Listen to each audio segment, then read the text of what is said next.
Welcome to Primordial Path. My name is Casey and I'm your guide on this podcast, which is dedicated to exploring ancient meditation and healing practices.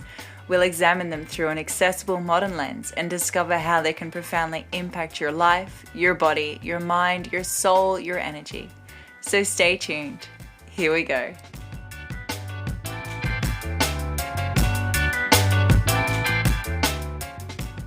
Welcome back, welcome back, welcome back, welcome back. As you can probably hear, my voice is a little bit off this week. There's been some crazy energy floating around me at the moment, which I'll probably talk about in future episodes, but for now, forgive my congestion. Honestly, there is so much knowledge to share, and that makes me incredibly excited to be this voice and guide for you on this path.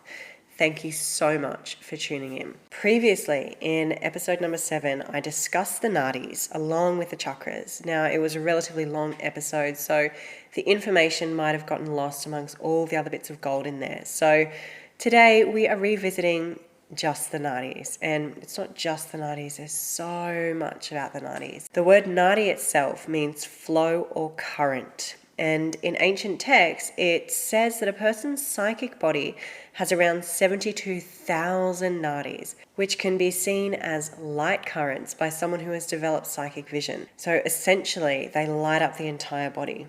So the nadis link the subtle body's chakras and the psychic centers together. From a physical sense, the nadis can be likened to nerve endings in the body. Really simple trick to activate them is to simply just shake your hands. So shake your wrists. Imagine that you're a little kid standing in front of a mirror in the bathroom. You've just washed your hands. They're all nice and wet. Give them a big, big shake. And just shake them for about 30 seconds. And what you'll feel is all that blood rushing to the hands. These activations in the nerve endings are similar to what the nadis activate within the body. So there are 3 major nadis of the energetic body that are commonly utilized in tantric practices. They are Ida, Pingala, and Sushumna. Ida Nadi and Pingala Nadi spiral around the Sushumna Nadi in opposite directions, converging at each chakra from Muladhara to Ajna. The discovery of these passages of light in memory, in dreams, in thought, in visions, or in imagination is the discovery of prana itself. Ida and Pingala are mirror images of each other. The Ida Nadi is known as the left channel because it flows to the left as it leaves the root chakra and runs to the left nostril. Pingala flows to the right from chakra to nostril. Sushumna is the center channel and it travels straight up the spine through the center of the chakras, meeting Ida and Pingala at each intersection until they all unite at Ajna chakra and flow together to the crown chakra. So a bit more information on the Sushumna Nadi. It's where the Kundalini rises. So it's the foundation for gradual awakening of higher understanding. Most people, though, don't use this path until they hit a higher level of evolution. When Sushumna is woken, its inner structure is made up of 3 nadis that are more subtle. So inside Sushumna Naja is the Vrajna Nadi, and inside that is the Chitra or Chitrini Nadi, and in the middle is the Brahma Nadi, which is the flow that is the most subtle. This channel is called the Brahma Nadi because it goes straight to the higher centers of awareness and then turns them on. When Kundalini Shakti moves through this channel, transcendental events happen. As such, it's considered the most important psychic passage that can be seen in the physical body of a person. It starts at Muladhara chakra, moves slightly backwards, goes to Svadhisthana chakra. From there, it goes up the spinal column through Manipura, Anahata, and Vishuddhi chakra. From where Sushumna starts until the end of the spinal column in the lower brain, it goes straight up through Ajna and Bindu until it reaches the middle of Sahasrara. So if we take into consideration this information about Sushumna Nada, hold that in your mind. Now, if we look at the entire universe, it is comprised of 2 forces, consciousness and energy, which are interdependent and opposite, yet complementary of each other. The universe is like a web of interacting forces that are held up and work within the tensions created by this basic polarity. This duality can be seen everywhere, in nature, the body, in the mind, light, dark, positive, negative, male, female, and so on. At every level, these 2 big ideas or forces are at work, making the world and giving it life. When this cosmic duality of prana and consciousness shows up in the microcosmic unit of the human body, it takes the form of chitta shakti and prana shakti, which are the same as Ida and Pingala Nadis. These two mental and physical channels in the body affect all levels of being, from the most obvious to the most subtle. They are the base for everything we see, we do, we feel. They show the two different forces in the human world, like the ups and downs of life. Pingala is the solar force and stands for the positive aspect. Physical vitality, dynamic activity, and tension are qualities of this Nadi. It's warm, and it goes with the sympathetic nervous system. Ida, on the other side, is the moon force and stands for the negative pole. It is cold and goes with the parasympathetic part of the nervous system. Relaxation, inactivity, and doing nothing are all parts of Ida. The two mantras that make up the word Hatha relate to the Ida and Pingala Nadis. Hum is connected to the Pingala Nadi, and Tom or Krasham is connected to Ida. The two petals of the Ajna chakras also have this symbolism.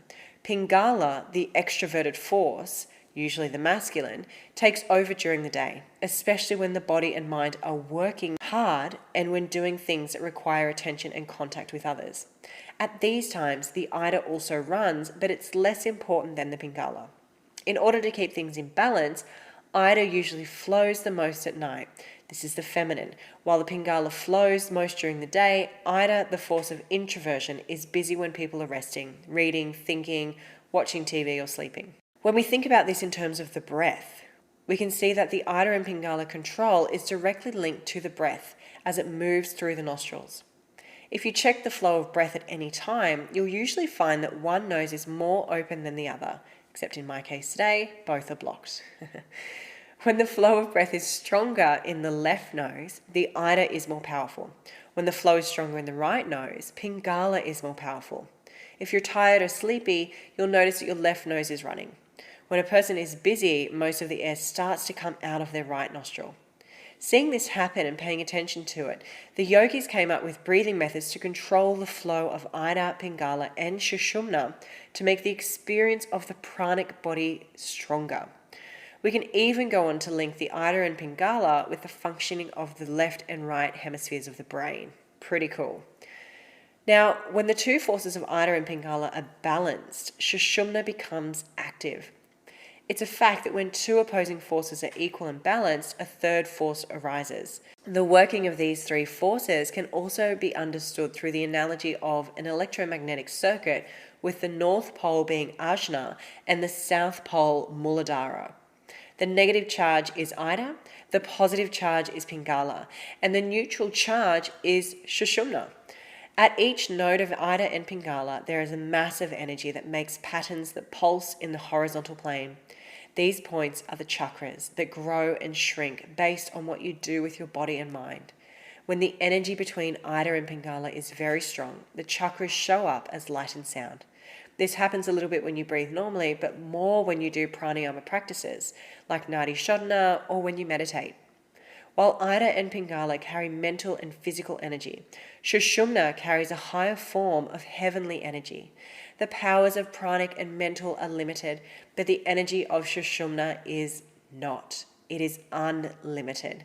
When Sushumna is active, the breath flows through both nostrils simultaneously. Usually this only lasts a few minutes. This happens when the nose that gets the most air changes, which usually happens every 90 minutes.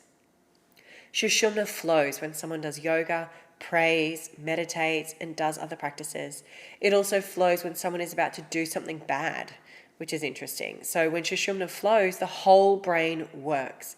But when Ida or Pingala runs, only half the brain works, because Sushumna is the carrier of that Kundalini energy that allow people to feel calm and steady. So even in the middle of a traffic jam, meditative states can happen on their own. For any kind of sadhana, the flow of Sushumna is thought to be the best. Sushumna is a symbol of how opposites can work together in balance on all levels. It shows how the opposite ideas of Ida and Pingala are balanced and brought together. I don't know about you, but it sounds like heaven to me. See you on the path next week.